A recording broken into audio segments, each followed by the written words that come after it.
ఈరోజు సండే ఒక చిన్న మినీ వ్లాగ్తో మీ ముందుకు వచ్చేసా. సండే మార్నింగ్ మా హస్బెండ్ అయితే డ్యూటీకి వెళ్ళి మళ్ళీ 45 డేస్ తర్వాత సండే ఈవినింగ్ 6:30కి అయితే వచ్చారనమాట.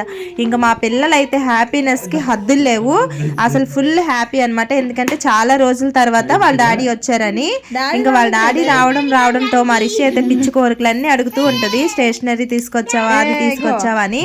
ఇంకా మాకైతే హ్యాపీగా చాక్లెట్స్ అన్ని ఇచ్చేసి ఇంకా మొదలు పెట్టాడు ఎంక్వైరీ. అసలు నార్మల్గా ఉండదు.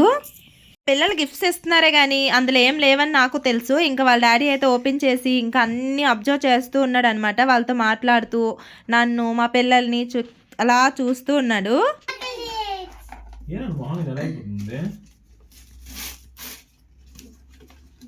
పర్ఫార్మెన్స్ ఏం బాగాలేదు పిల్లల విషయంలో. పిల్లలు కాక నీది కూడా మొహం ఏంటి, నీ మొహం ఏంటి? పటాపట్ తిన్నాం కదా డాడీ, నీ మొహం గట్టి బాగున్నా. సో చూసారు కదా ఏంటి పెర్ఫార్మెన్స్ అనుకుంటున్నారా? నేనైతే మంచిగా స్నానం చేయలేదని తన ఫీలింగ్ అనమాట. ఎందుకంటే ఒక లోషన్ వచ్చేసి 3 డేస్లో అయిపోతే మంచిగా చేసినట్టు, లేదు అంటే పర్ఫార్మెన్స్ ఈజ్ నాట్ గుడ్, అంతే, చాలా సింపుల్. కానీ మేమంటే చాలా ప్రేమలండి. హ్యాపీగా నైట్ అయితే అందరం కలిసి హ్యాపీగా తినిపించేసుకున్నాం. ఇది మా చిన్న మినీ వ్లాగ్.